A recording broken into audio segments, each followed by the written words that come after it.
ഞാൻ ഇന്നിവിടെ പ്രസന്റ് ചെയ്യുന്ന ബുക്ക് ശിവകാമി. പ്രശസ്ത എഴുത്തുകാരി ജാനമ്മ കുഞ്ഞുണ്ണി ടീച്ചർ എഴുതിയ നോവലാണ്. ഞാൻ ഈ അടുത്താണ് ഞാനിത് വായിച്ചത്.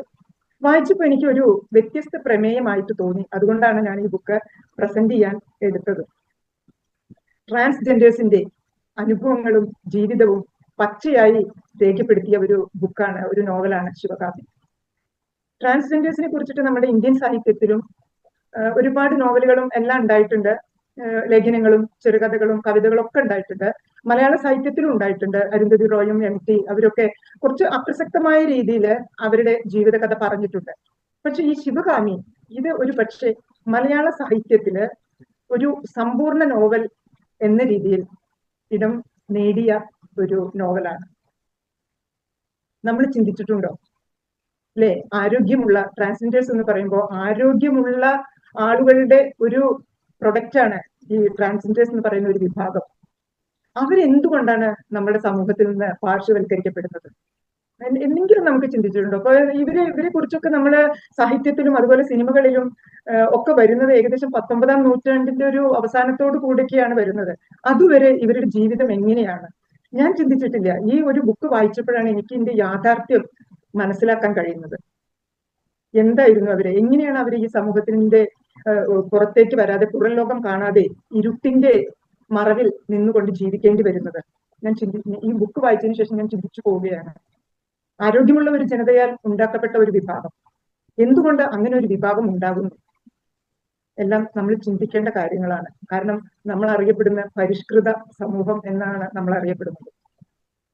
ഏകദേശം ഒരു 2.5 വർഷക്കാലം ടീച്ചർ അവരുടെ ഉത്തരേന്ത്യയിൽ ആകെ സഞ്ചരിക്കുകയും അവരുടെ ഇടയിൽ നിന്നുകൊണ്ട് അവരുടെ പ്രശ്നങ്ങൾ ഹാൻഡിൽ ചെയ്ത് അവരുടെ പ്രശ്നങ്ങൾ അറിഞ്ഞുകൊണ്ട് വളരെയധികം ത്യാഗങ്ങൾ സഹിച്ചിട്ടാണ് ഈ ഒരു നോവല് എഴുതിയത് എന്ന് ടീച്ചറുടെ ആമുഖത്തിൽ പറയുന്നുണ്ട്. ഞാൻ അതൊന്ന് വായിക്കാം. എന്റെ ഒരു ഉത്തരേന്ത്യൻ യാത്രയിലെ തീവണ്ടിയിൽ വെച്ച് സാധാരണ മനുഷ്യരിൽ നിന്നും ഒരല്പം വ്യത്യസ്തത പുലർത്തുന്ന വേഷവും ശരീരഭാഷയുമുള്ള ഹിജഡകളെ കാണുന്നത്, അവർ ഭിക്ഷ യാചിക്കുന്നതിലും മറ്റുള്ളവരുമായി ഇടപെടുന്നതിലും എന്തോ ഒരു പ്രശ്നമുള്ളതുപോലെ എനിക്ക് തോന്നി. അതിനുശേഷം പല യാത്രകളിലും നഗരത്തിലെ ഇരുളിലും ആൾക്കൂട്ടത്തിലുമൊക്കെ എന്റെ കാഴ്ചവട്ടത്തൂടെ കടന്നുപോയിട്ടുള്ള ഈ വിഭാഗത്തെക്കുറിച്ച് അറിയാൻ ആഗ്രഹിച്ചതും അറിഞ്ഞപ്പോൾ അതേക്കുറിച്ച് സമഗ്രമായി അന്വേഷിച്ചതും തികച്ചും യാദൃശ്ചികമായിരുന്നു. ആരോഗ്യമുള്ള സ്ത്രീ പുരുഷ ബന്ധത്തിലൂടെ ഉത്പാദിപ്പിക്കപ്പെടുന്ന ഈ വിഭാഗം പൊതുസമൂഹത്തിൽ തിരസ്കൃതമാകുന്നതിന്റെ കാരണങ്ങൾ തേടിയുള്ള എന്റെ സഞ്ചാരമാണ് ശിവകാമി എന്ന നോവൽ. ശിവകാമി ഒരു പേര് മാത്രമല്ല, വ്യക്തമായി പറഞ്ഞാൽ അത് ഒരു പേരേ അല്ല.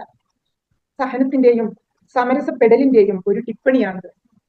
അതിജീവനം ജൈവികമായ ഒരു സവിശേഷതയാണ്. മാതാപിതാക്കൾ, ബന്ധുജനങ്ങൾ, പൊതുസമൂഹം, രാഷ്ട്രീയം, അധികാരം, ആത്മീയത തുടങ്ങി മനുഷ്യന്റെ അവകാശങ്ങൾ അതിരുകൾക്കപ്പുറത്തേക്ക് ആട്ടിയോടിക്കപ്പെട്ടവരുടെ അപരാധം എന്താണ്? വെറുപ്പ്, അവജ്ഞ എന്നുവേണ്ട മനുഷ്യനിർമ്മിതിയുടെ എല്ലാ ചലനങ്ങളിൽ നിന്നും ആട്ടിയോടിക്കപ്പെട്ടവർ, അവരെയാണ്, അവരുടെ നിശബ്ദ സഞ്ചാരങ്ങളെയാണ് ഞാൻ ശിവകാമിയിലൂടെ പറഞ്ഞു വെക്കാൻ ശ്രമിക്കുന്നത്. അല്ലെ? ഒന്ന് നോക്കൂ, നമ്മളെ പോലെ വികാരങ്ങളും വിചാരങ്ങളും കുടുംബം, ദാമ്പത്യം, പ്രണയം എല്ലാം സ്വപ്നം കാണുന്ന ഒരു വിഭാഗമാണ് ഇവര്. പക്ഷെ നമ്മൾ എന്താണ് ചെയ്യുന്നത്? അല്ലെ? ആരോഗ്യമുള്ള സ്ത്രീ പുരുഷ ബന്ധത്തിൽ നിന്നുണ്ടാകുന്ന കുട്ടികളെ അവര് ട്രാൻസ്ജെൻഡർ ആണെന്ന് അറിയപ്പെട്ട് കഴിഞ്ഞിട്ടുണ്ടെങ്കിൽ മാതാപിതാക്കൾ പോലും അവരെ തെരുവിലേക്ക് വലിച്ചെറിയാണ്. ഈ ഒരു സംഭവം നമ്മുടെ പരിഷ്കൃത സമൂഹത്തിന് ചേർന്നതാണോ എന്നുള്ളതാണ് നാം നോക്കേണ്ടത്. ഈ ഒരു ശിവകാമി എന്ന് പറയുന്ന കഥയുടെ പശ്ചാത്തലം നടക്കുന്നത് പാലക്കാട് ജില്ലയിലെ ഒരു ജന്മിഗൃഹത്തിലാണ്. അവിടെ പ്രശസ്തമായ ഒരു മഠത്തില് ഒരു ബ്രാഹ്മണ കുടുംബത്തില് മഹാലക്ഷ്മി എന്ന് പറയുന്ന അതീവ സുന്ദരിയായ ഒരു സ്ത്രീ, അവര് കലകളിൽ പ്രശസ്തിയാണ്, സാഹിത്യത്തിൽ പ്രശസ്തിയാണ്. അവരുടെ സൗന്ദര്യത്തിനേക്കാൾ മികച്ച സൗന്ദര്യമുള്ള ഒരു സ്ത്രീയും ആ ഗ്രാമത്തിൽ ഉണ്ടായിരുന്നില്ല. ഇനി ഭർത്താവ് മഹാദേവൻ ആരോഗ്യ ദൃഢഗാത്രനാണ്, അതിസുന്ദരനാണ്. അവരുടെ 17 വർഷത്തെ ദാമ്പത്യ ജീവിതത്തിൽ ഒടുവിൽ പല വഴിപാടുകൾ കഴിക്കുന്നു, പല തപസ്സുകൾ അനുഷ്ഠിക്കുന്നു. ഭർത്താവ് പല അമ്പലങ്ങളിലും പോയിട്ട് ഒരു കുട്ടി പിറക്കാൻ വേണ്ടിയിട്ട് അവസാനം അവർക്ക് 17 വർഷത്തിന് അവസാനത്തിൽ അവർക്ക് ഒരു കുട്ടി പിറക്കുകയാണ്.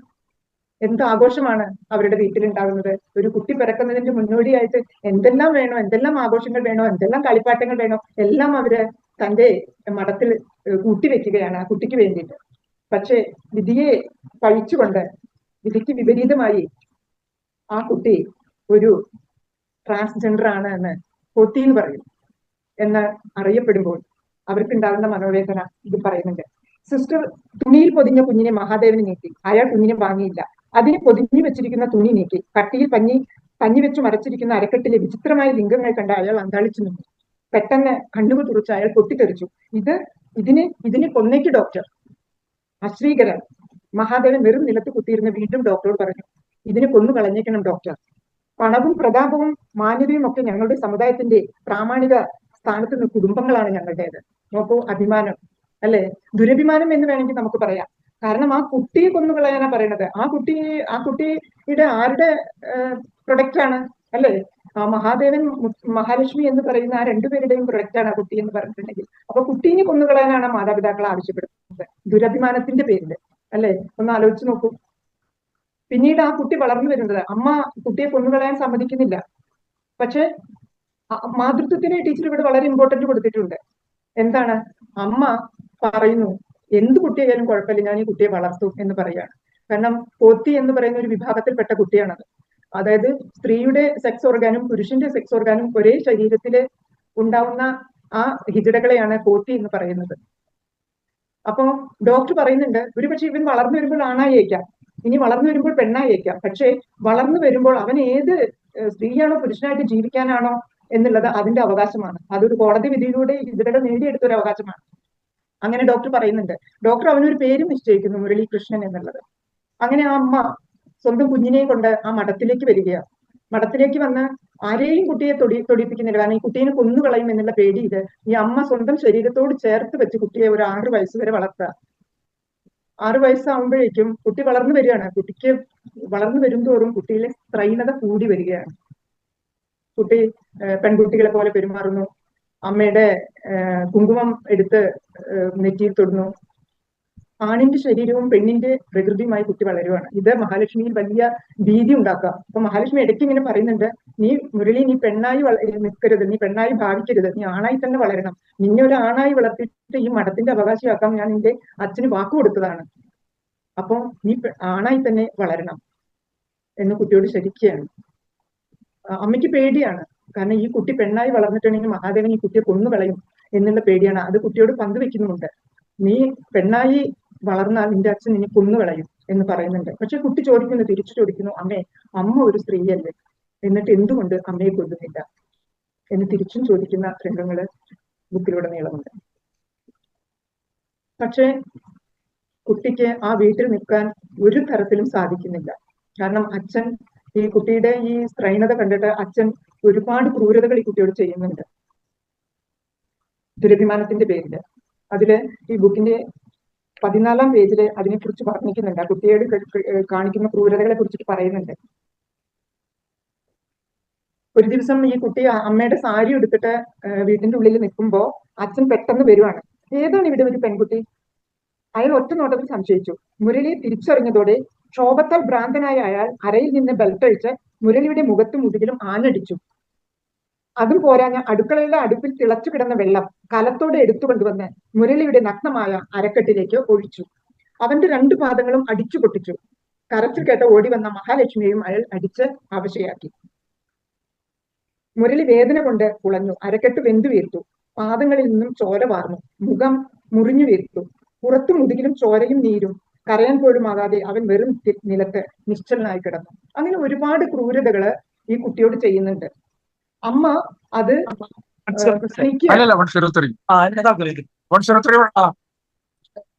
മറ്റേ ബിജുയുടെ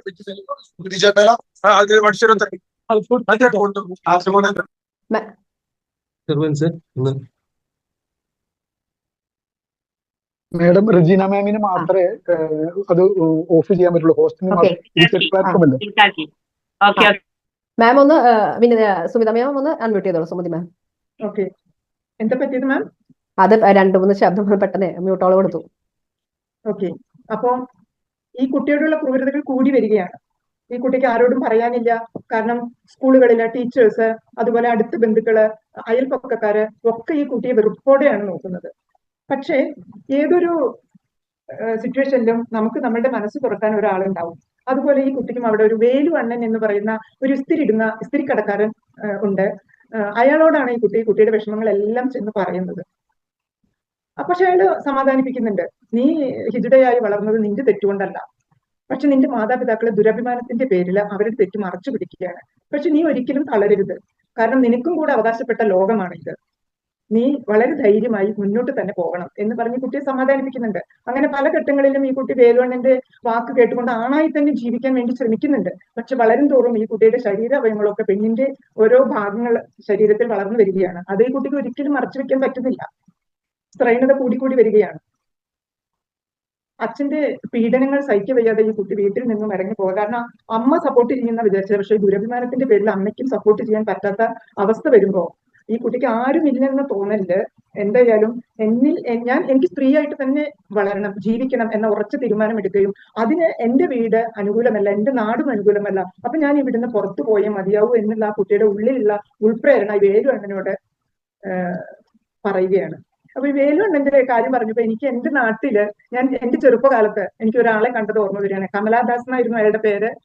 ഞങ്ങള് സ്കൂളിൽ പോകുന്ന തിരിച്ചു വരുന്ന സമയത്ത് ഈ റോഡ് വക്കിന് അയാൾ ഭരതനാട്യത്തിന്റെ ഡ്രസ്സ്, അതുപോലെ മോഹിനിയാട്ടത്തിന്റെ ഡ്രസ്സൊക്കെ ഇട്ടിട്ട് ഡാൻസ് കളിക്കായിരുന്നു റോഡിന്റെ തെരുവിൽ വെച്ചിട്ട്. അങ്ങനെ കിട്ടുന്ന ഒരു വരുമാനം കൊണ്ടായിരുന്നു അയാൾ ജീവിച്ചിരുന്നത് തോന്നുന്നു.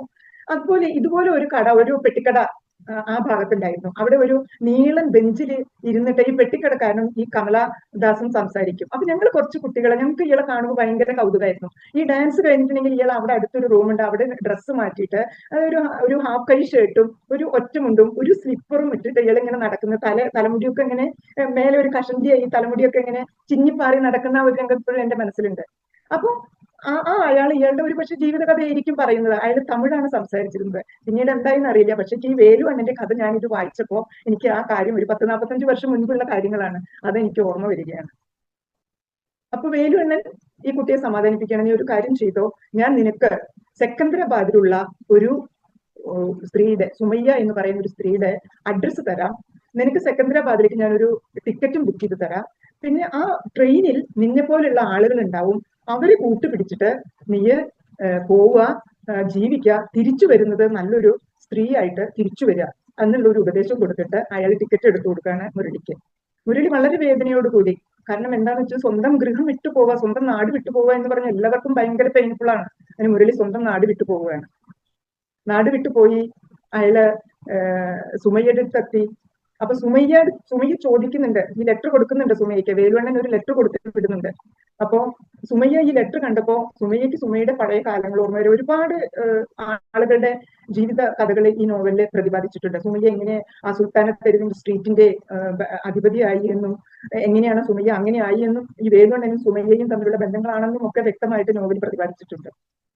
പക്ഷെ മുരളിയെ കാണുമ്പോൾ സുമയ്യക്ക് വേലുവണ്ണനെയാണ് ഓർമ്മ വരുന്നത്. അപ്പൊ സുമയ്യ പറയാണ്, എന്റെ എല്ലാ അധികാരങ്ങളും, കോടീശ്വരിയാണ് സുമയ്യ, ആ സ്ട്രീറ്റിന്റെ അധിപതിയാണ്, എന്റെ എല്ലാ പണവും എല്ലാ സമ്പത്തും ഞാൻ നിനക്ക് തരാം, നീ എന്നെ വിട്ടു പോകരുത് എന്ന് സുമയ്യ പറയുകയാണ് മുരളിയോട്. പക്ഷെ മുരളിയുടെ ആത്യന്തികമായ ലക്ഷ്യം എന്താണ്? ഒരു സ്ത്രീയായി തീരുക എന്നുള്ളതാണ്. അപ്പോ മുരളിക്ക് തോന്നുകയാണ്, മുരളി കുറെ കാലം അവരുടെ കൂടെ ജീവിക്കുന്നുണ്ട്, മുരളിക്ക് തോന്നുകയാണ് എന്റെ ആഗ്രഹം ഇവിടെ എന്തായാലും നടക്കില്ല. പക്ഷെ അവരുടെ വളരെ സ്നേഹമാണ് അവർക്ക്, സുമയ്യക്ക് അവരോട്, വേലുവണ്ണനോടുള്ള സ്നേഹമാണ് അവർക്ക് മുരളിയോട് തോന്നുന്നത്. തന്റെ എല്ലാ സമ്പത്തും ഈ കുട്ടിയുടെ മുൻപിൽ അടിയറ വെക്കാൻ സുമയ്യ തയ്യാറാണ്.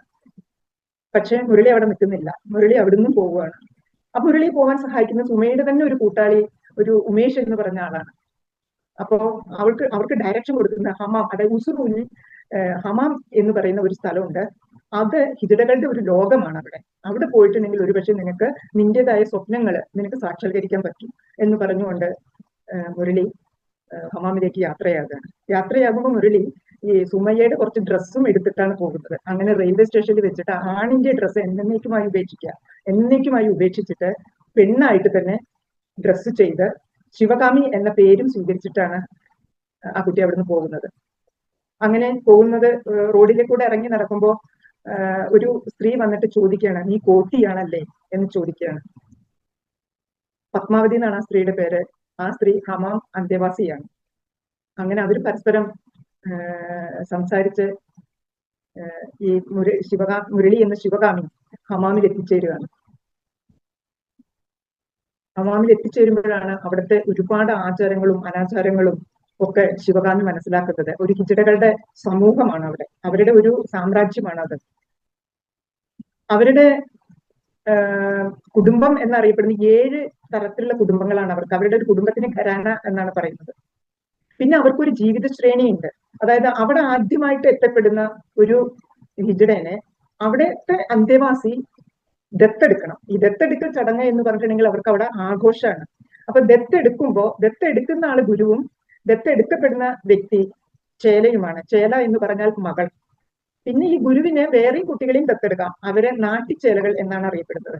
അപ്പോ നാനി എന്ന് പറഞ്ഞാൽ മുത്തശ്ശി, നാനി, ഗുരു, ചേല, നാട്ടിച്ചേല, അങ്ങനെയാണ് അവരുടെ ഒരു ജീവിത ശ്രേണി വരുന്നത്, കുടുംബ ബന്ധം വരുന്നത്. നമുക്കിവിടെ മുത്തശ്ശൻ മുത്തശ്ശി എന്നൊക്കെ പറയുന്ന പോലെ ഈ ഹിജഡകളുടെ സമുദായത്തില് അവര് അങ്ങനെയാണ് അറിയപ്പെടുന്നത്. അപ്പോ ശിവകാമി ഒരു മകളായി പത്മ ഗുരു അമ്മയായിട്ട് ഈ കുട്ടീനെ ദത്തെടുക്കുകയാണ്. അവൾക്ക് ഭയങ്കര സന്തോഷമാവാണ്. കാരണം ഒരിക്കലും അനുഭവിച്ചിട്ടില്ലാത്ത ഒരു കുടുംബ ബന്ധം ആ കുട്ടി ആ ഹിജഡ സമൂഹത്തിൽ പോയിട്ട് അനുഭവിക്കുകയാണ്. പക്ഷെ യാഥാർത്ഥ്യം മറ്റൊന്നാണ്. അവിടുത്തെ ആചാരങ്ങള് വളരെ കർക്കശമായ ആചാരങ്ങളാണ് അവിടെ ഉള്ളത്. ശരിക്കും നമ്മുടെ ഈ സമൂഹത്തിൽ നിന്ന്, യഥാർത്ഥ സമൂഹത്തിൽ നിന്ന് അവർ ആട്ടിയോടിക്കപ്പെടുന്നുണ്ട് എങ്കിലും അവരുടേതായ ഒരു സമ്പ്രദായവും സംസ്കാരവും കെട്ടിപ്പടുത്തിട്ടുണ്ട്. അത് ഭയങ്കര കർക്കശമാണ്. അവരുടെ കുലത്തൊഴിൽ എന്ന് പറഞ്ഞിട്ടുണ്ടെങ്കിൽ സെക്സ് വർക്ക്, അതുപോലെ ഭിക്ഷാടനം, അതുപോലെ ബദായി കൊടുക്കൽ, ഈ 3ആണ് അവരുടെ കുലത്തൊഴിൽ എന്ന് പറഞ്ഞിട്ടുണ്ടെങ്കിൽ. ഒരു ഹിജഡ അവരുടെ സമൂഹത്തിൽ എത്തുമ്പോൾ, അവരുടെ സമുദായത്തിൽ എത്തുമ്പോൾ ഈ കുലത്തൊഴിൽ നിർബന്ധമായും ചെയ്തിരിക്കണം. അത് ചെയ്തിട്ടില്ലെങ്കിൽ അവര് ആ സമൂഹത്തിൽ നിന്നും മാറ്റപ്പെടും. പിന്നെ അവർക്ക് ആ സമൂഹത്തിൽ സ്ഥാനം ഉണ്ടാവില്ല. ഇവരുടെ ഈ സമുദായത്തിനെ പ്രൊട്ടക്ട് ചെയ്യാൻ അവർക്കൊരു ഓർഗനൈസേഷൻ ഉണ്ട്, സംഗമ എന്ന് പറഞ്ഞൊരു ഓർഗനൈസേഷൻ. ആ ഓർഗനൈസേഷൻ ഇവരെ പ്രൊട്ടക്ട് ചെയ്യും, നിയമങ്ങളിൽ നിന്നും എല്ലാം പ്രൊട്ടക്ട് ചെയ്യും. ഈ സമുദായത്തിൽ നിന്ന് പോയിട്ടുണ്ടെങ്കിൽ അവരുടെ ഓർഗനൈസേഷൻ ഈ സമുദായത്തിൽ പോയ ആൾക്കാർക്ക് ഒരു പ്രൊട്ടക്ഷൻ കൊടുക്കില്ല. അതുകൊണ്ട് തന്നെ ഈ ഇഷ്ടമില്ലാതെ ഇവിടെ എത്തപ്പെടുന്ന എല്ലാവരും ഈ കുരുക്കിൽപ്പെട്ട് ആ സമുദായത്തിന്റെ ശീലങ്ങളിൽ അഡിക്റ്റായി അങ്ങനെ ജീവിച്ച് മരിച്ചു പോകുന്ന ഒരു കാഴ്ച വളരെ ദയനീയം. പിന്നെ ഇവർക്ക് ഒരു സമുദായ കോടതിയുണ്ട്. അതില് നായ്ക്കന്മാർ എന്നറിയപ്പെടുന്നവരാണ് ഈ കോടതി ഇങ്ങനെയുള്ള കാര്യങ്ങളൊക്കെ ഹാൻഡിൽ ചെയ്യുന്നത്. നായ്ക്കലിലെ മഹാറാണി എന്നറിയപ്പെടുന്നവരുടെ വാക്കാണ് ഇവരുടെ സമുദായത്തിലെ ലാസ്റ്റ് വാക്ക്. എന്ന് പറഞ്ഞാല് നമ്മുടെ ഹൈക്കോടതി, നമ്മുടെ സുപ്രീം കോടതിയിലെ ജഡ്ജിയുടെ ഒരു പവറാണ് അവര് നായ്ക്കറിലെ മഹാറാണിക്ക്. അങ്ങനെ ആണ് ആ ഒരു സമുദായത്തിലെ ജീവിത രീതി എന്ന് പറഞ്ഞിട്ടുണ്ടെങ്കിൽ. ഒരിക്കലും അവർക്ക് ആ സാഹചര്യങ്ങളിൽ നിന്ന് വിട്ടുപോകാൻ പറ്റില്ല. എത്തിച്ചേർന്നിട്ടുണ്ടെങ്കിൽ അവര് പറയുന്നതിനനുസരിച്ചിട്ട് അവർ ജീവിച്ചേ പറ്റൂ. അങ്ങനെയാണ് അവരുടെ ഒരു ജീവിത രീതി എന്ന് പറഞ്ഞിട്ടുണ്ടെങ്കിൽ. ശിവകാമി എന്ന് പറഞ്ഞിട്ടുണ്ടെങ്കിൽ അതിസുന്ദരിയായ ഒരു സ്ത്രീയാണ്. കാരണം ഞാൻ പറഞ്ഞല്ലോ, അയ്യങ്കാർ മഠത്തിലെ ഏറ്റവും സുന്ദരനുമായ 2 വ്യക്തികളിൽ നിന്നുണ്ടായ കുട്ടിയാണ്. അതിസുന്ദരിയാണ് ശിവകാമി. അവളുടെ സൗന്ദര്യത്തോട് കിടപിടിക്കാൻ ആ ഹമാമില് ഒരാൾക്കും പറ്റില്ലായിരുന്നു. അത്രയും സുന്ദരിയാണ്. പക്ഷെ ശിവകാമി അവിടെ എത്തിച്ചേർന്നപ്പോൾ ശിവകാമിക്ക് ഇഷ്ടമല്ല, ഈ പറയുന്ന ആചാരങ്ങളോടൊന്നും ശിവകാമിക്ക് ഇഷ്ടപ്പെടുന്നില്ല. പക്ഷെ ശിവകാമിക്ക് ഇഷ്ടപ്പെടാതിരിക്കാൻ പറ്റില്ല. കാരണം അവിടെ എത്തിയിട്ടുണ്ടെങ്കിൽ അവരത് നിർബന്ധപൂർവ്വം എല്ലാ കാര്യങ്ങളും ചെയ്തേ പറ്റും. ഈ ബദായി കൊടുക്കൽ എന്ന് പറഞ്ഞാൽ അവരുടെ അനുഗ്രഹം കൊടുക്കലാണ്. അതിന്റെ പിന്നിൽ ഒരു കഥയുണ്ട്. അതായത് ശ്രീരാമൻ വനവാസത്തിന് പോയ സമയത്ത് നാട്ടുകാരൊക്കെ ശ്രീരാമനെ പിന്തുടർന്നു പോയി. അപ്പൊ കാട്ടിലേക്ക് പ്രവേശിക്കുന്ന സമയത്ത് ശ്രീരാമൻ പറഞ്ഞു, ആണുങ്ങളും പെണ്ണുങ്ങളും എല്ലാവരും, ആണുങ്ങളും പെണ്ണുങ്ങളും തിരിച്ചു പൊക്കോളാൻ പറഞ്ഞു. വനവാസം കഴിഞ്ഞ് തിരിച്ചു വരുമ്പോ ആ സ്ഥാനത്ത് കുറച്ചു പേര് തമ്പടിച്ചിരിക്കുന്ന കണ്ട് ശ്രീരാമൻ ചോദിച്ചു, നിങ്ങൾ എന്താ തിരിച്ചു പോകാതിരുന്നത് എന്ന്. അപ്പൊ അവര് പറഞ്ഞു, അങ്ങ് ആണുങ്ങളോടും പെണ്ണുങ്ങളോടാണ് പോകാൻ പറഞ്ഞത്, ഞങ്ങള് അതിൽ രണ്ടിലും പെടാത്ത ആൾക്കാരാണ്, അതുകൊണ്ട് അങ്ങ് വരുന്നത് വരെ ഞങ്ങൾ വെയിറ്റ് ചെയ്തതാണെന്ന് പറഞ്ഞു. അങ്ങനെ ശ്രീരാമൻ ഇവരെ അനുഗ്രഹിക്കുകയാണ്. എല്ലാ നല്ല കാര്യങ്ങളിലും അനുഗ്രഹം കൊടുക്കാൻ നിങ്ങളെ വിളിക്കട്ടെ എന്ന് പറഞ്ഞിട്ട് ശ്രീരാമൻ അനുഗ്രഹിച്ചു വിടുകയാണ് അവരെ. അതാണ് അവർക്ക് ബദായി കൊടുക്കൽ എന്നുള്ള ഒരു കാര്യം. അതില് പ്രഭാവർമ്മ ഇതിൽ അവതാരിക എഴുതിയിട്ടുണ്ട്. അദ്ദേഹം ഇങ്ങനെയാണ് എഴുതിയിട്ടുണ്ട്: ഉത്തരേന്ത്യയിൽ ഇങ്ങനെ യാത്രാരംഭത്തിൽ പ്രത്യക്ഷപ്പെടുന്നവരെ വന്നിച്ചു മാത്രമേ വിശ്വാസികൾ യാത്ര തുടരൂ. അവിടെയൊക്കെയുള്ള മറ്റൊരു ആചാരം, കുഞ്ഞ് ജനിച്ച വീട്ടിൽ ഇവർ വരുന്നത് കുഞ്ഞിന്റെ ആയുരാരോഗ്യത്തെയും മംഗളകരമായ ജീവിതത്തിനും പ്രയോജനപ്പെടുമെന്ന വിശ്വാസത്തിൽ അധിഷ്ഠിതമായാണ്. അന്നവും വസ്ത്രവും എണ്ണയും മഞ്ഞളും പൊന്നും പണക്കയും കൊടുത്ത് ഇവരെ സന്തോഷിപ്പിച്ച് യാത്രയാക്കുന്ന രീതി ഉത്തരേന്ത്യയിൽ പരക്കെയുണ്ട്. എന്നാൽ ഇങ്ങനെ ഒന്നോ രണ്ടോ സന്ദർഭങ്ങളിൽ മാത്രം വന്ദിക്കപ്പെടുകയും ജീവിതത്തിൽ ഇതര സന്ദർഭങ്ങളിലാകെ നിന്ദിക്കപ്പെടുകയും ചെയ്യുന്നവരാണ് ഈ ഹതഭാഗ്യരാകെ. അടുത്ത കാലം വരെ പ്രകൃതി സത്യത്തിന്റെ പ്രതീകങ്ങളാണെങ്കിലും മനുഷ്യരെന്ന നിലയ്ക്ക് പോലും പരിഗണിക്കപ്പെടുമായിരുന്നു ഇവർ. അങ്ങനെയാണ് പറയുന്നത്. പ്രഭാവർമ്മ അവരെങ്ങനെയാണ് ബദായി കൊടുക്കുന്നതെന്നൊക്കെ വളരെ വിസ്തൃതമായ, വളരെ വ്യക്തമായിട്ട് ഈ അവതാരികയിൽ പറഞ്ഞിട്ടുണ്ട്. അപ്പോ ശിവകാമി അവിടുത്തെ ആചാരങ്ങളെ തിരസ്കരിക്കാൻ തന്നെ തീരുമാനിക്കുകയാണ്. അതിന് ഒരുപാട് അനുഭവങ്ങൾ ശിവകാമിക്ക് അവിടെ ഏർപ്പെടുകയാണ്. മരിച്ചു കഴിഞ്ഞിട്ടുണ്ടെങ്കിൽ ആ പൊതുശ്മശാനത്തിലൊന്നും അവരെ സംസ്കരിക്കാൻ സമ്മതിക്കില്ല ആളുകളെ.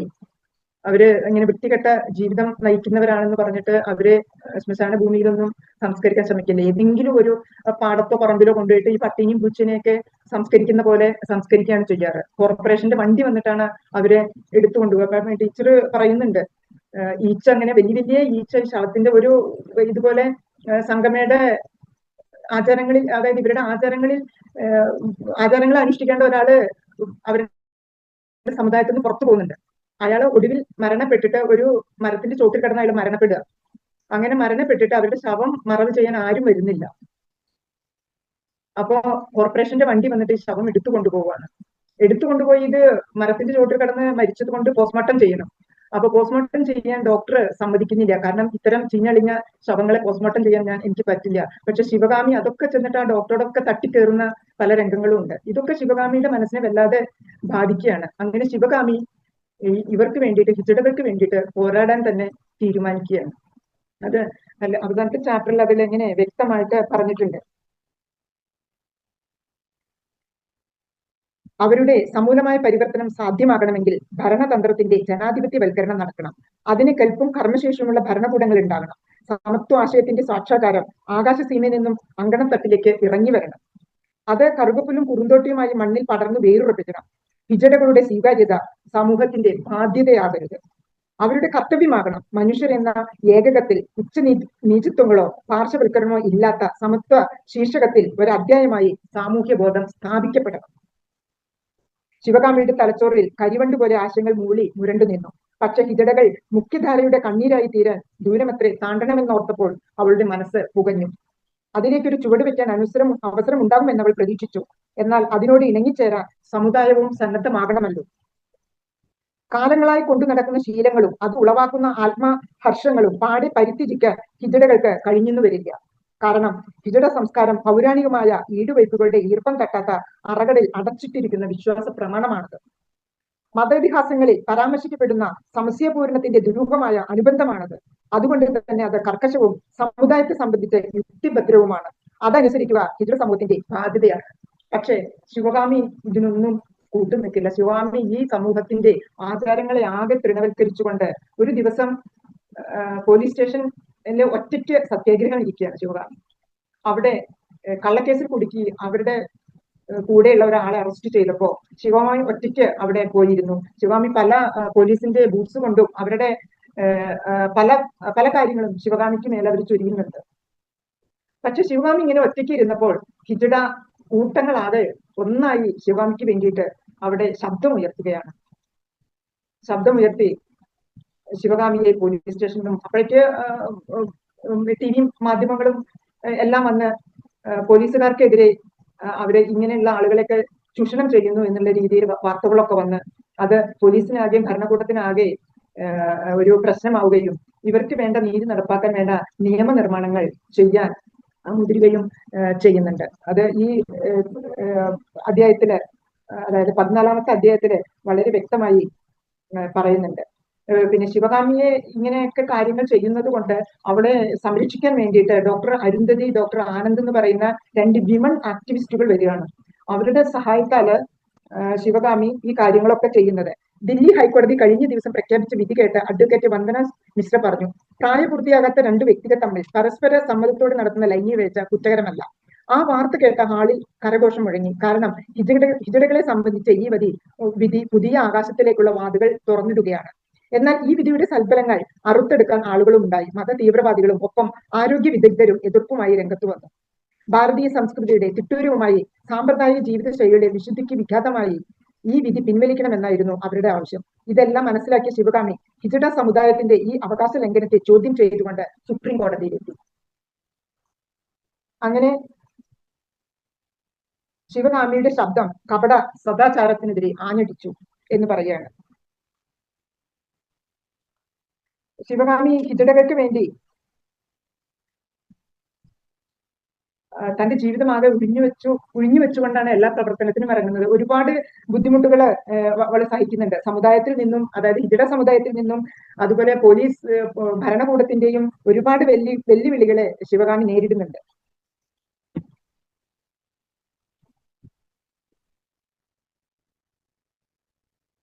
അവസാനം 2014 ഇവരുടെ ബില്ല് പാസ്സാവുന്നതോടുകൂടിയ ശിവകാമി തന്റെ ഈ പ്രവർത്തനം നിർത്തുകയല്ല, തൽക്കാലം ഹിജഡകൾക്ക് വോട്ടവകാശം കിട്ടി, അതുപോലെ അവർക്ക് പൗരാവകാശം കിട്ടി. 2014 ഹിജഡകളുടെ ആക്ട് പ്രകാരം എല്ലാം ശിവകാമിയുടെ പ്രവർത്തനത്തിന്റെ ഫലമായിട്ട് കിട്ടുകയാണ്. അത് ഹിജഡകളുടെ ഒരു ജീവിതം തന്നെ മാറ്റിമറിച്ചു എന്ന് പറയാം. അതാണ് ആ കഥ. അത് എങ്ങനെയാ നേടിയെടുത്തത് എന്നുള്ളതൊക്കെ ഇതില് വളരെ 15ാമത്തെ അധ്യായത്തില് വളരെ വ്യക്തമായിട്ട് പ്രതിപാദിക്കുന്നുണ്ട്. പക്ഷെ ഇതിന്റെ വേറൊരു കാര്യം എന്തെന്ന് വെച്ചിട്ടുണ്ടെങ്കിൽ, ഈ ശിവകാമിയോട് പറയുന്നത്, ശിവകാമിക്ക് ഒരു പെണ്ണായി മാറണം എന്നാണല്ലോ ആഗ്രഹം. പക്ഷെ പെണ്ണായി മാറണമെങ്കിൽ ഏകദേശം ഒരു 20 ലക്ഷത്തിന്റെ പൈസയുടെ ആവശ്യമുണ്ട്. അത് മാത്രമല്ല 2 വർഷക്കാലം ട്രീറ്റ്മെന്റ് എടുക്കണം, അതായത് ഹോർമോൺ തെറാപ്പി, കൗൺസിലിംഗ് എന്ന് പറയുന്ന കാര്യങ്ങളൊക്കെ എടുക്കേണ്ടതുണ്ട്. പക്ഷെ ശിവകാമിക്ക് ഒന്നാമത് ശിവകാമി ഈ സെക്സ് വർക്ക് ചെയ്യുന്നില്ല. എന്താന്ന് വെച്ചിട്ടുണ്ടെങ്കിൽ, ഈ ഹിജഡകൾക്ക് വേണ്ടിയിട്ട് പ്രവർത്തിക്കുന്നതിന്റെ ഫലമായി പല പ്രബന്ധങ്ങളും ഈ സംഗമയുടെ ഡയറക്ഷനില് പല പ്രബന്ധങ്ങളൊക്കെ ചെയ്യാൻ വേണ്ടിയിട്ട് ശിവകാമി അതിനുവേണ്ടി സമയം കാണുകയാണ്. പക്ഷെ അപ്പൊ അതിന് അവൾക്ക് പൈസ കിട്ടുന്നില്ല. പക്ഷേ ഇവരുടെ ഇടയിൽ, അതായത് ഈ കോർത്തിമാരുടെ ഇടയില് ഒരു നിർവൺ എന്ന് പറയുന്ന ഒരു പ്രൊസീജിയർ ഉണ്ട്. പ്രാകൃത പ്രൊസീജിയറാണത്. എങ്ങനെയെന്ന് വെച്ചിട്ടുണ്ടെങ്കിൽ, ഈ കത്തി പാലിൽ, അത് ഇതിൽ വ്യക്തമായിട്ട് പറയുന്നുണ്ട് കേട്ടോ. എന്നിട്ട് പുരുഷലിംഗം ഛേദിച്ച് കളയുന്ന ഒരു പ്രാകൃത പ്രൊസീജിയറാണത്. ശിവകാമി ഒറ്റ കഴിച്ച് അത് ചെയ്യുകയാണ്. കാരണം നമുക്കൊരു പെണ്ണായി തീരണം, പക്ഷെ ഹിജഡകൾക്ക് വേണ്ടി പ്രവർത്തിച്ചിട്ട് അവർക്ക് അതിനുള്ള പൈസ ഉണ്ടാകുന്നില്ല. പക്ഷെ ഇത് രഹസ്യമായിട്ട് അറിഞ്ഞ ഡോക്ടർ ആനന്ദും ഡോക്ടർ അരുന്ധതിയും ഇവളെ ഒരു നല്ല ഹോസ്പിറ്റലിൽ കൊണ്ട് അഡ്മിറ്റ് ആക്കുകയും അവിടുന്ന് ഒരു സമ്പൂർണ്ണ സ്ത്രീയായിട്ടുള്ള സർജറിക്ക് വേണ്ട എല്ലാ കാര്യങ്ങളും ചെയ്യുകയും ചെയ്യുന്നുണ്ട്. പക്ഷെ ഇതിനൊക്കെ ഇവളെ സഹായിച്ചത് ജഗദീഷ് എന്ന് പറയുന്ന ഒരാളാണ്.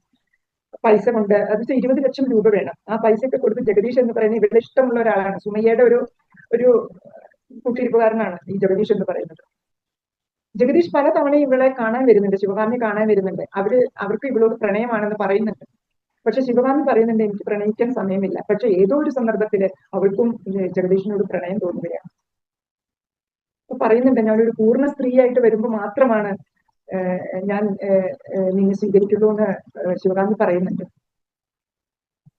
അങ്ങനെ പൂർണ്ണ സ്ത്രീയായിട്ട് ജഗദീഷ് പിന്നെ ഇവളുടെ സഹായമൊക്കെ വന്ന് ജഗദീഷ് വീണ്ടും സെക്കന്ദരാബാദിലേക്ക് തന്നെ പോകുന്നു. ശിവകാമി പൂർണ്ണ സ്ത്രീയായിട്ട് സ്വന്തം നാട്ടിലേക്ക് പോവുകയാണ്. നാട്ടിലേക്ക് പോകുമ്പോൾ അവിടെ അമ്മ മരിച്ചു. അച്ഛൻ ഇവിടെ മോളേന്ന് വിളിക്കുന്നുണ്ട്, കാരണം അറിയില്ല അച്ഛന് ഇത് മോളാണെന്ന്. അപ്പോഴേക്ക് അവളുടെ വീട് ഒരു സമാജമായിട്ട് രൂപാന്തരം പെട്ടിട്ടുണ്ട്, സമാജമായിട്ട് തീർന്നിട്ടുണ്ട്. അമ്മ മരിച്ചു. തിരിച്ചു അവള് വീണ്ടും സുമയ്യെ കാണാൻ വരികയാണ്. സുമയ്യെ കാണാൻ വരുമ്പോ ആ സ്ട്രീറ്റ് ഭരിക്കുന്നത് ജഗദീഷ് എന്ന് പറഞ്ഞ ആളാണ്. അപ്പോ ജഗദീഷ് എല്ലാ സഹായങ്ങളും ശിവകാമിക്ക് ചെയ്തു കൊടുത്തത് അവളെ ആ സ്ട്രീറ്റില് സുമയ്യയുടെ ഒരു പങ്കാളിയാക്കാൻ വേണ്ടിയായിരുന്നു എന്നുള്ളത് അവള് തിരിച്ചറിയുകയാണ്. ആ പ്രണയം ഫേക്കായിരുന്നു എന്നുള്ളത് അവള് തിരിച്ചറിയുകയാണ്. തിരിച്ചറിഞ്ഞ സമയത്ത് അവള് വളരെ വേദനയോടുകൂടി, കാരണം ഇവർക്ക് ഈ പ്രണയം, ദാമ്പത്യം എന്നൊക്കെ പറയുന്ന വികാരങ്ങളുള്ള വ്യക്തികളാണ് ഇവരും. അപ്പോ അത് ഫേക്കായിരുന്നു എന്ന് അറിഞ്ഞപ്പോ വളരെ മനോവിഷമത്തോടു കൂടി അവള് ഇറങ്ങിപ്പോരുകയാണ്. അത് വളരെ സ്പഷ്ടമായിട്ട് തന്നെ ടീച്ചർ ഇതില് പ്രതിപാദിച്ചിട്ടുണ്ട്. ശിവകാമി പറയാണ്, നീ എന്റെ കൂടെ എന്റെ ഭാര്യയായിട്ട് ഇവിടെ നിൽക്കണം എന്ന് പറയുമ്പോൾ, പക്ഷെ ശിവകാമി നല്ല ബുദ്ധിയുള്ള കുട്ടിയാണ്. അവൾ തിരിച്ചറിഞ്ഞു അത് ആ പ്രണയം ഫേക്കായിരുന്നു എന്നുള്ളത്. അപ്പോൾ ജഗദീഷ് അവളുടെ കൈ പിടിക്കുകയാണ്. തുടരുത്, തൊട്ടുപോകരുത്. അവൾ ഗർജിച്ചു.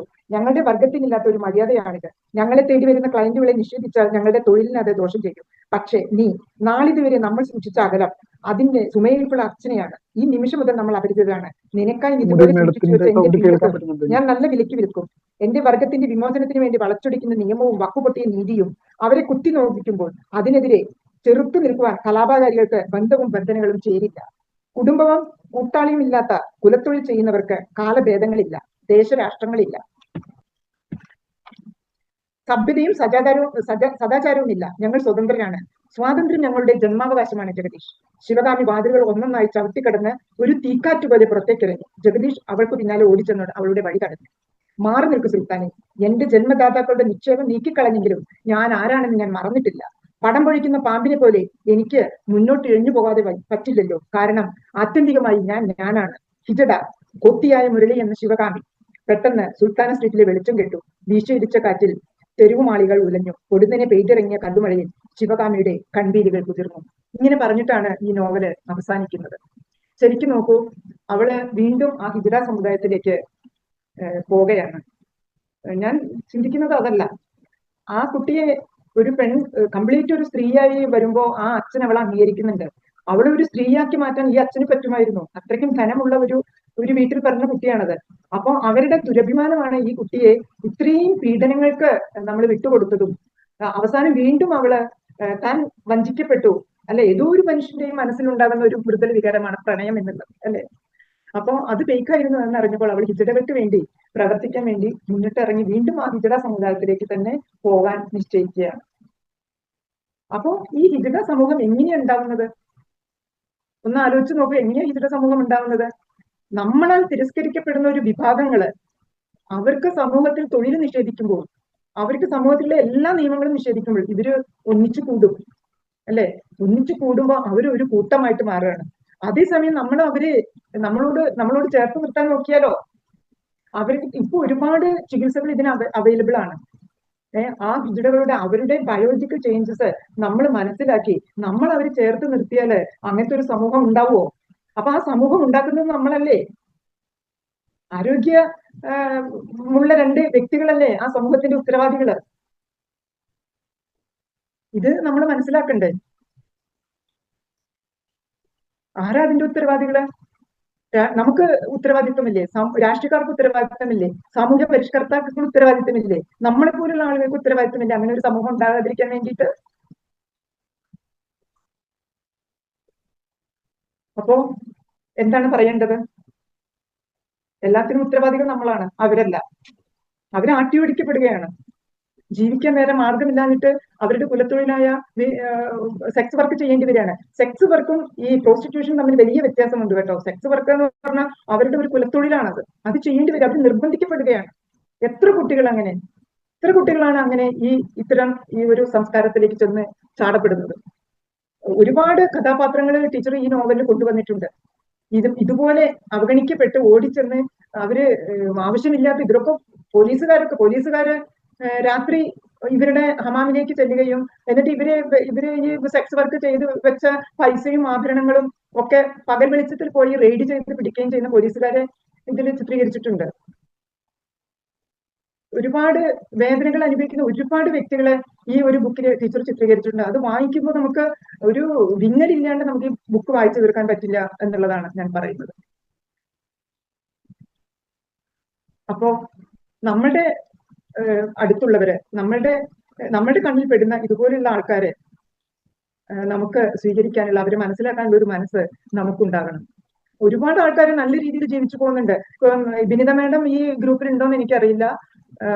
ഞങ്ങളുടെ കൂടെ ഒരു കുട്ടിയുണ്ട്, ഞങ്ങളുടെ ഒരു സിസ്റ്ററുടെ ഒരു മോൻ ഇതുപോലെയാണ്. ആ കുട്ടി ആണിന്റെ ഡ്രസ്സാണ് ധരിക്കുക, പക്ഷെ പെണ്ണിന്റെ മാനസങ്ങളാണ് ഉള്ളത്. പൊട്ടുതൊടും, ലിപ്സ്റ്റിക് ഇടും, കണ്ണെഴുതും.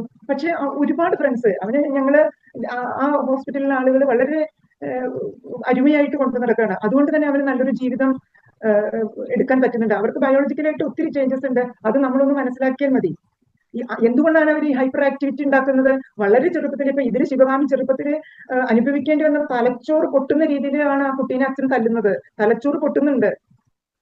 അവന്റെ പ്രൈവറ്റ് ഏരിയയിലേക്ക് തിളപ്പിച്ച എണ്ണ ഒഴിക്കുന്നുണ്ട്. അതൊക്കെ അനുഭവിക്കുമ്പോൾ ഇവർ ചെറുപ്പത്തിൽ അനുഭവിച്ച് വരുന്ന പ്രശ്നങ്ങളാണ് ഇവർ വലുതാവുമ്പോൾ ഹൈപ്പർ ആക്ടിവിറ്റി ആയിട്ടും, കാരണം അവർക്ക് അട്രാക്ഷൻ കിട്ടാൻ വേണ്ടിയിട്ടാണ്. സ്നേഹം എന്തെന്ന് അവരറിയുന്നില്ല. അട്ടിയൊറ്റപ്പെടുന്ന ഒരു സമൂഹമല്ലേ, സ്നേഹം എന്തെന്ന് അറിയുന്നില്ല. അങ്ങനെയാണ് അവർ ഈ ഹൈപ്പർ ആക്ടിവിറ്റി ഉണ്ടാകുന്നത്. ഇതൊക്കെ ചികിത്സ കൊടുത്ത് നല്ല കൗൺസിലിംഗ് കൊടുത്താലൊക്കെ ഇവര് നമ്മളുടെ കൂടെ തന്നെ ഇവരെ നമുക്ക് ജീവിപ്പിക്കാൻ പറ്റും. ഇപ്പൊ നമ്മള് കഴിഞ്ഞ പ്രാവശ്യം ആലപ്പുഴയിൽ ജോൺസൺ എന്ന് പറയുന്ന ഒരു കൊറിയർ ജീവനക്കാരൻ, അവൻ പെണ്ണ ട്രാൻസ്ജെൻഡർ ആണ്. ഇപ്പോ ആ കുട്ടി ആണായിട്ടുള്ള ശസ്ത്രക്രിയ കഴിഞ്ഞ് പവർ ലിഫ്റ്റിംഗ് ചാമ്പ്യനാണ് ഇപ്പൊ ആ കുട്ടി. ജോൺസൺ എന്ന് പറയുന്ന ഒരു സിസിലി എന്ന് പറയുന്ന കുട്ടിയും കല്യാണം കഴിച്ച അതൊരു ഡോക്ടറാണ് ആ കുട്ടിയെ ഹെൽപ്പ് ചെയ്തത്. വീട്ടുകാരും നാട്ടുകാരും ഒക്കെ ഉപേക്ഷിച്ചപ്പോൾ ആ ഡോക്ടർ അവന് വേണ്ട ചികിത്സ കൊടുത്തു, അവന് വേണ്ട വീട് വെച്ച് കൊടുത്തു. അത് വീട് വെച്ച് കൊടുക്കുന്ന ഒരു ഡോക്ടർ സുനില അങ്ങനെ എന്തോ പറഞ്ഞ ആലപ്പുഴയിലുള്ള പത്തനംതിട്ടയിലാണോ ആ ഡോക്ടർ വീടെന്ന് അറിയില്ല. അങ്ങനെ വീട് വെച്ച് കൊടുക്കുന്ന ഒരു ഡോക്ടറാണത്. ആ ഡോക്ടർ ഇതിനൊരു വീട് വെച്ച് കൊടുക്കുകയും സിസിലി എന്ന് പറയുന്ന ഒരു കുട്ടിയെ കല്യാണം കഴിച്ച് അവർ സുഖമായിട്ട് ജീവിക്കുന്നു. അങ്ങനെയുള്ള ഒത്തിരി അനുഭവങ്ങൾ നമുക്കുണ്ട്. അപ്പോൾ അവരെ ചേർത്ത് നിർത്താൻ നമുക്ക് കഴിയണം എന്നാണ് എനിക്ക് പറയാനുള്ളത്. അപ്പൊ ടീച്ചർ ഇത് ലാസ്റ്റ് ഇങ്ങനെയാണ് പറഞ്ഞിരിക്കുന്നത്: ശിവകാമി ഒരു പുരാവർത്തമല്ല, പൊതുസമൂഹത്തോടുള്ള ഒരു ഓർമ്മപ്പെടുത്തൽ മാത്രമായി ഈ രചനയെ എവരും സ്വീകരിച്ചാലും എന്ന് പറഞ്ഞിട്ടാണ് ടീച്ചറുടെ ഒരു വാക്ക് അവസാനിപ്പിക്കുന്നത്. അത് തന്നെയാണ് നമുക്കും പറയാനുള്ളത്. നമ്മളെ പോലെ വികാരങ്ങളും വിചാരങ്ങളും ഉള്ള വ്യക്തികളെ ചേർത്ത് നിർത്തേണ്ട ഒരു ഉത്തരവാദിത്വം നമുക്കും ഉണ്ട്. അപ്പോൾ ഈ ബുക്ക് വായിച്ചപ്പോൾ എനിക്ക് ഇത് ആരുടെയെങ്കിലും ഒന്ന് കൺവേ ചെയ്യണം എന്ന് തോന്നിയത് കൊണ്ടാണ് ഞാൻ ഈ ബുക്ക് എടുത്തത്. ഞാൻ അതിന് വിനീത ടീച്ചറോട് പ്രത്യേകം ഒരു നന്ദി പറയുകയാണ്. കാരണം എനിക്കിത് എന്റെ മനസ്സിലെ ആശയങ്ങളൊന്ന് നിങ്ങളോട് പങ്കുവയ്ക്കാൻ കഴിഞ്ഞതിലുള്ള ചാരിതാർത്ഥ്യത്തോടു കൂടി ഞാൻ ഈ ബുക്ക് നിങ്ങളുടെ മുൻപിൽ പ്രസന്റ് ചെയ്തത് നിർത്തുകയാണ്. Back to page. Thank you.